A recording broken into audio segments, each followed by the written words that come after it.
Hey everybody, this is Darren Van Damme, and you are watching Flick Connection, the show that helps you get more out of movies. And today I want to tell you about some of the absolute funniest movies you can currently watch on Netflix.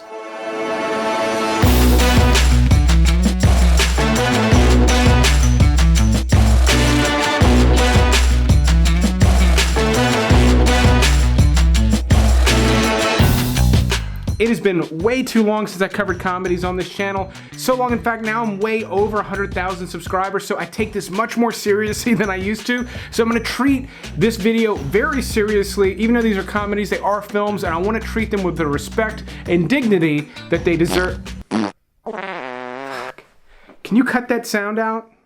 Yeah, we'll cut it out in post, cut to the sponsor. This video is sponsored by Cyberghost VPN. Later on in the video, I'll be telling you how they can help you watch more movies with your current Netflix subscription. Yeah, I already told you, black bean chili. Yeah, but it's not, I don't think it's the chili. I'm telling you, it's the draft beer. It does it to me every time. So all the way back at number 20, there's a Netflix original movie that nobody ever talked about called Handsome. This stars Jeff Garlin. And no, it's not about how handsome Jeff Garlin is. His name is Handsome. He's a private detective. And this is a very light, fun movie. And you'll recognize Jeff mostly from his recurring character in Curb Your Enthusiasm, one of the funniest shows on television. This kinda has a little bit of a Curb vibe, but again, it's a little lighter and fluffier. I liked it. I thought it had a nice sensibility to it, and I do like detective stuff. And Jeff Garlin has just this very casual, laid back, sort of comedic sensibility, and it really comes across in Handsome. So if you're a fan of his on Curb, I think you'll like it. He's not playing his Curb character, but I think it'll still appeal to you. It's all the way back at number 20 because it's not for everybody, but again, if you like him, I think you'll dig it. I read online that you're very private and decline to answer questions that make you feel uncomfortable. This is a two-parter. Is that true, and how old were you when you got your first period? Between Two Ferns is another Netflix original movie about a comedy sketch that is significantly more funny than the movie, but I find the sketch so funny that the movie is still pretty funny.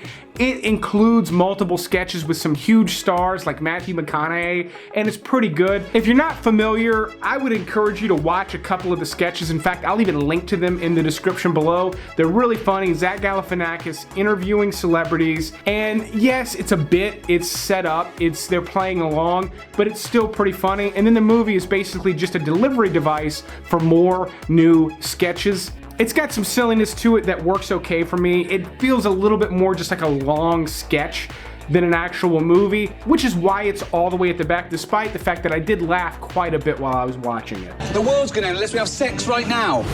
Do we have time to get to a motel, or do we need to do it right here?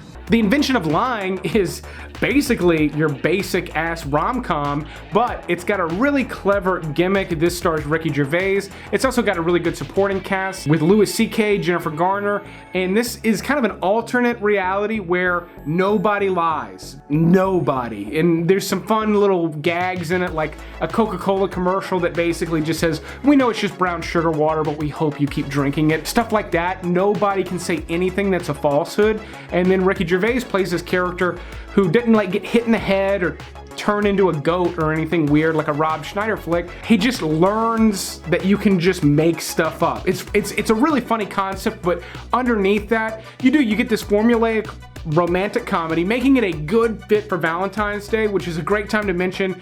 I know I'm posting this like right at Valentine's Day, but if you're a regular subscriber and you're watching this on the day that I post it, you're gonna get some good Valentine's Day recommendations off of this list. How much? 3 billion with a few million more every day. I am not dating The Walking Dead. Paige, the older the better. With luck, they died right after the wedding, and then you're talking widow money. Now in Heartbreakers, I honestly don't know who's hotter. Is it Jennifer Love Hewitt or Sigourney Weaver? I do know I have a handful of fans that would honestly say it's Gene Hackman, and it's weird as fuck. But this movie is funnier than it seems like it would be. It's sort of your midnight sex comedy, and yes, there are a couple of those on here, and those have their place, but Heartbreakers has good writing. Like, it was funny, and then it's got great performances. I mean, you know, I love Sigourney Weaver. Gene Hackman is a legend, and he is really fantastic in this as this, like, old, like, tycoon chain-smoking guy. Ray Liotta is playing a gangster, but he's hamming it up, like, just in the right way. He's, like, having fun at his own expense a little bit. And then I'll go ahead and call it now. Jennifer Love Hewitt is way hotter than Sigourney Weaver, and I don't even know what I was thinking, but Sigourney Weaver looks fantastic. Not even just for her age, she looks great in this movie. And then, like I said, it is funny. It just, the jokes keep coming. I like to recommend this one. This will be the last time, long-time subscribers, I've had it on a couple of videos recently, only because it's better than it seems like it would be, and I want to make sure you're aware of it. I got fucked in the butt because of you. Yeah.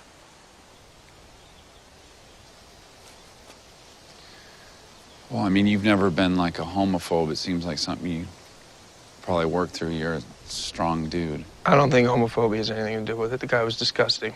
Another really fantastic Valentine's Day pick is Hit and Run. Dax Shepard stars in this alongside his wife, Kristen Bell. He also wrote and directed it, and I liked it. I thought it was pretty cool, and the thing that makes this such a good recommendation is, yes, of course, it's funny, but it's also got something for everybody in it. It is a romantic comedy. This one did not feel as heavy on the formula to me, and then it's got some really great cars, some car chases, like real kind of stuff, not half-assed. Like, it's a cool flick on top of just being like a good date night movie. Like, if you don't want to watch your basic romantic comedy or just romantic movie on Valentine's Day, this is a really great pick. It, like I said, it's got something for everybody, even Tom Arnold fans, which I know there's got to be at least one or two of you watching. He's in it, and he is pretty funny in it as well. There he is!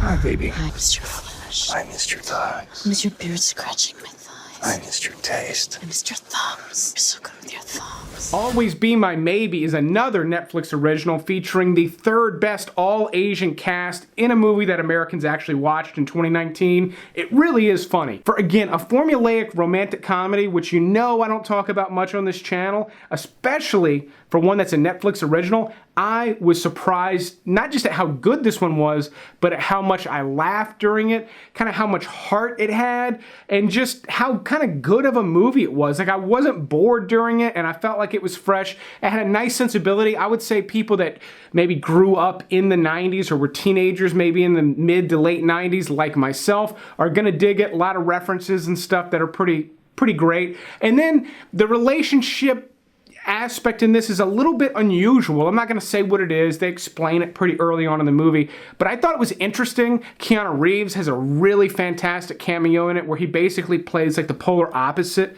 of the person that he's perceived to be. He's perceived to be this really down-to-earth guy, and he plays like complete opposite to that, and I found that really funny as well. So if you slept on this one or missed it and you're looking for something kind of fun and funny to watch, especially like on a date night or something, you know, you want to actually Netflix and chill one night, this would be a good one to watch. People down here are starting to murmur that you don't have the balls to do it. I don't care! Yeah, I say you can do it. I mean, I don't want you to jump saying you have the capability.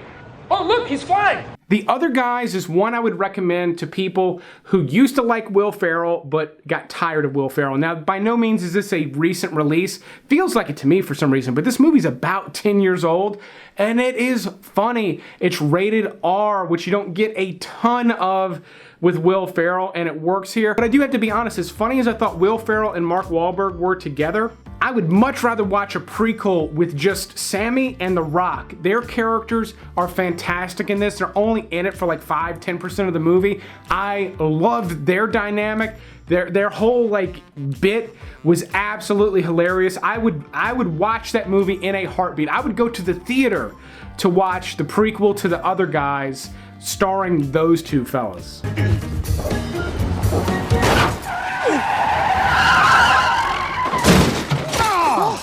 Oh, I'm sorry. I'm okay. I'm okay. He's okay. He's okay. How to Be a Latin Lover seems like a romantic comedy, and it almost is, but it's not really. It's not about really a relationship. It's about this like gigolo type character who's just desperately trying to hitch himself to some old lady that's super wealthy so he can just live in luxury, and then hopefully she'll die before him. And that's basically it. There's other relationships he's trying to patch up. Selma Hayek has a really great role in this.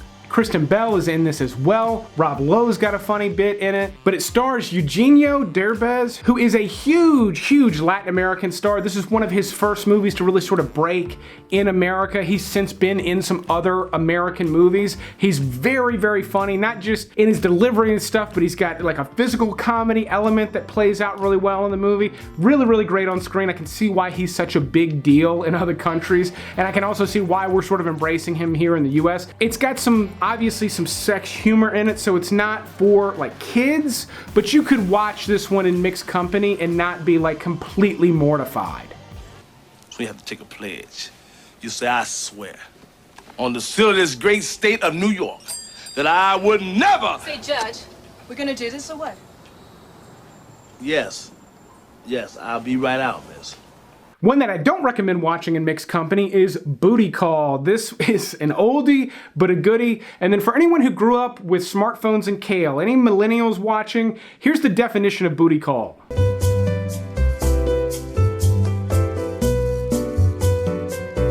No, I'm not a millennial. Am I?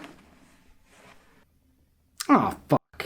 But this stars Jamie Foxx and Vivica Fox, no relation, and this is just about a couple of couples that are trying to get laid and nothing is going right, and it's surprisingly funny. I do remember sort of back when this came out, I may have been a little bit too young to see it, but I remember it being kind of a big deal. It sounds like kind of a shallow movie, but there's a lot more to it, and it works really well. It's just a good, funny movie, another one that's a date night movie, and take a deep breath if you haven't left me yet because of all the rom-coms. That's the last one on the list.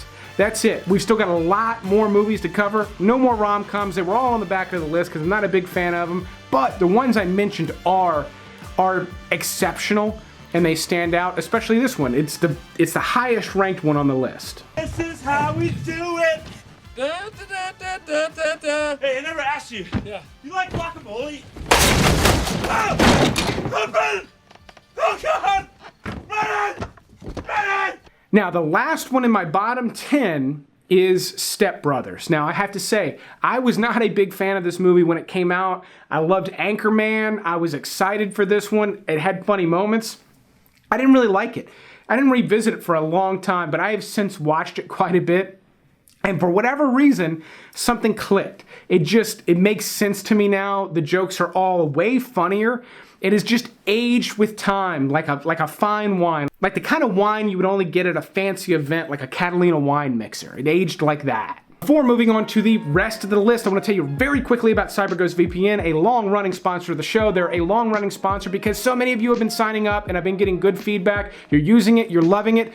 It is a VPN service. There's a bunch of them out there. It protects your web browsing, all of that great stuff, but they also specialize some of their servers to work with Netflix and other streaming services, allowing you to access the catalogs available in other countries. They've got great 24/7 customer support, a 45-day money-back guarantee, and you can get it for as little as $275 a month when you use the link in the description.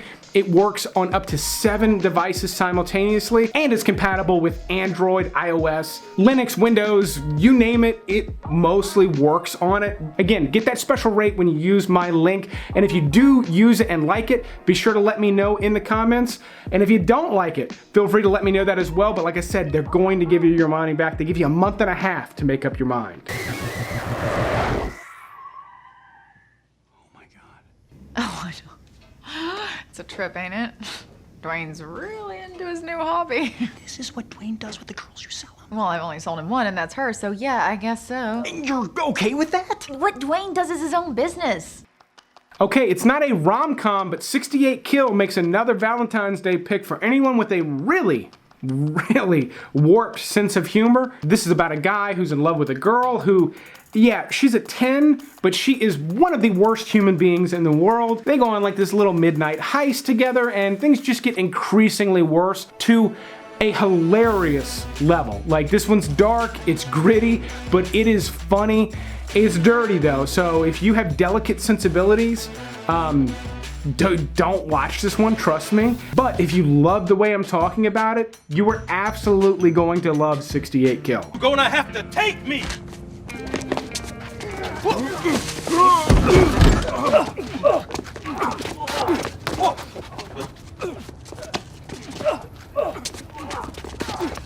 One of the best and least talked about movies of 2019 is Dolomite Is My Name. This one stars Eddie Murphy. Wesley Snipes kills it in this movie. Keegan-Michael Key, almost an entire black cast, and it's really, really good, and it's not just funny.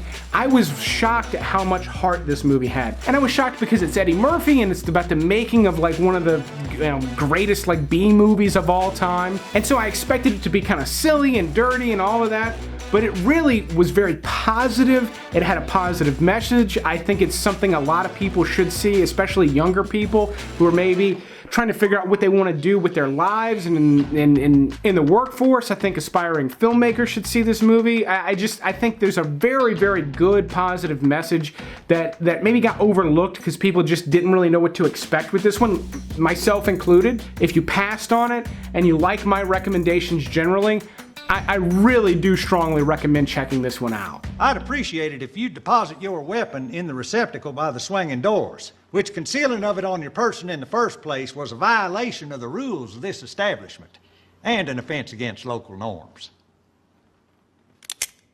And if I don't?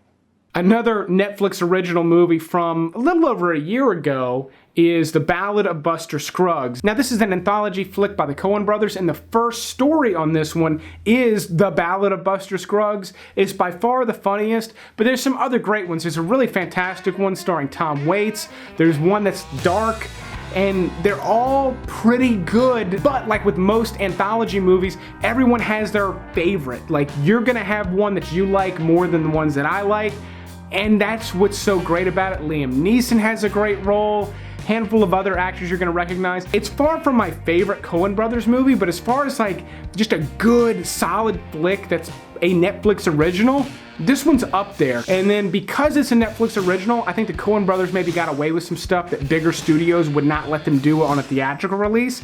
So just my movie lover brain loves that aspect of it as well. Julian's not having a good time in here. He basically just drinks potato vodka and lifts weights, and I've seen a lot of guys go down that road. It's not a good road to go down. I mean, he's not happy in here, and he should be playing hockey. If he was playing hockey and smoking dope, Julian would be so much happier than lifting weights and drinking potato vodka. Trailer Park Boys, the movie, is one of the funniest movies ever made that has the movie in the title. This is based on a Canadian show that is absolutely hilarious. You do not have to have seen the show to enjoy this movie. You're not going to know some of the relationships between the characters. It doesn't matter. It is really, really funny stuff. Classic kind of stuff. Even like the first time I saw it, it wasn't that old. It's got staying power. Like immediately, it just feels like a classic movie. If you love, classics like Caddyshack and Animal House, if that's your sensibility, and it is for a lot of folks, the Trailer Park Boys is in that wheelhouse somewhere. Ich nehme die mal wieder ab, ja? Machen Sie richtig super, Herr Hitler. Also dafür, dass Sie das immer machen. Geben Sie mal was ein, irgendwas, was Sie interessiert. Weltherrschaft und suchen. Hitler is back and funnier than ever, and look who's back. This movie is sort of a mixture of like a narrative and hidden camera thing. Think like Borat.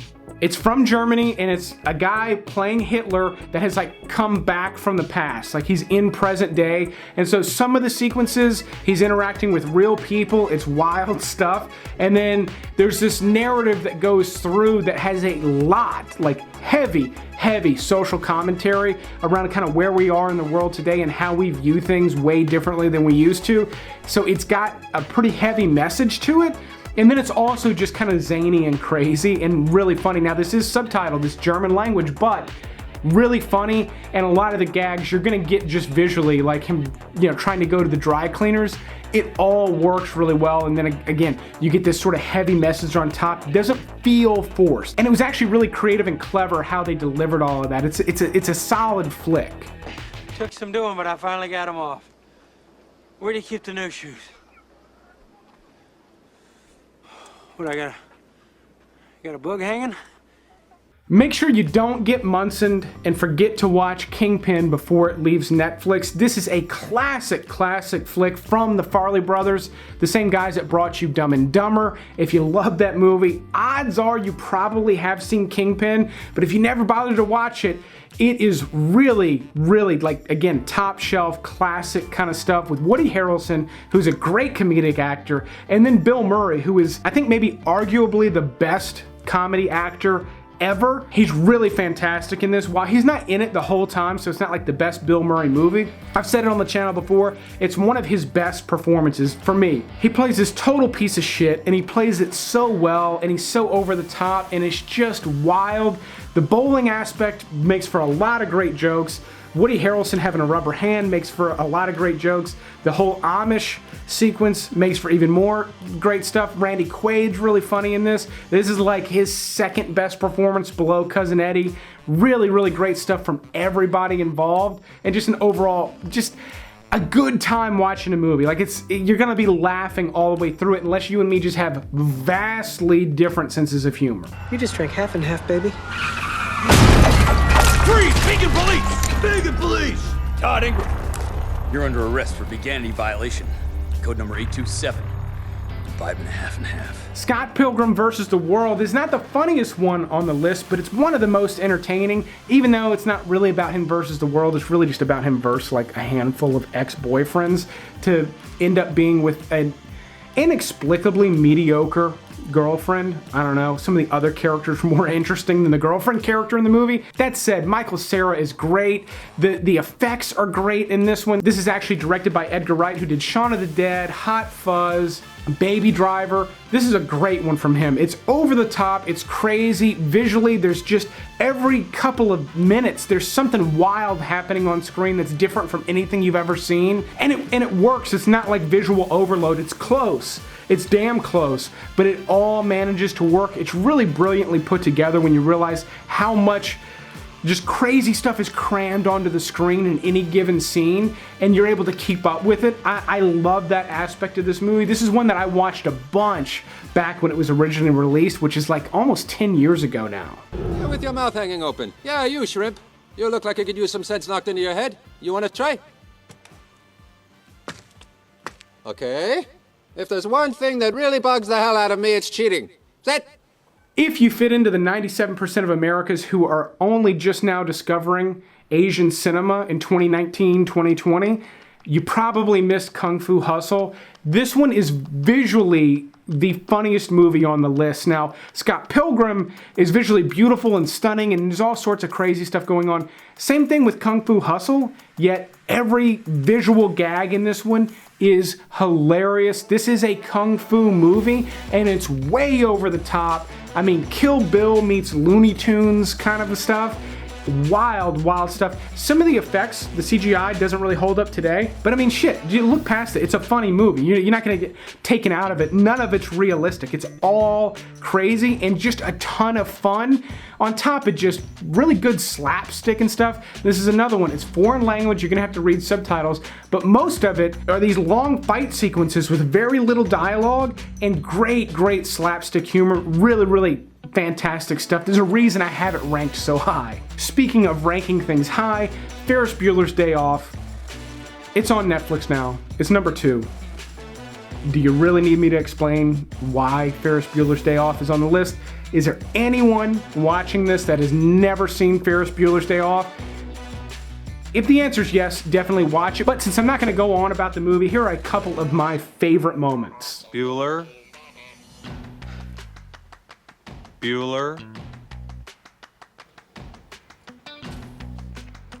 Whoa.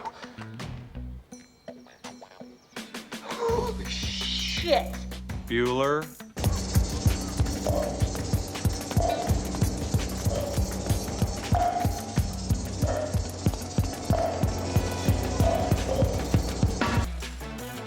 Bueller. So far this semester, he has been absent 9 times. 9 times. 9 times.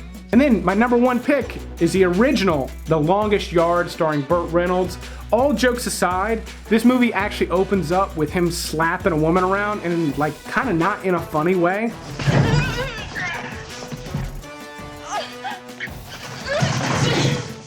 It's a hilarious example of how far we've come as a society, that the hero, Burt Reynolds, used to be able to just like slap a woman around and it was just kind of an okay way to start off a movie. Like knucklehead husbands probably thought it was then okay to do that to their wives because it was in this movie. But we're in a different place now. The movie itself is still really funny. I've always loved Burt Reynolds. It's got a great supporting cast. It's prisoners playing football against the guards.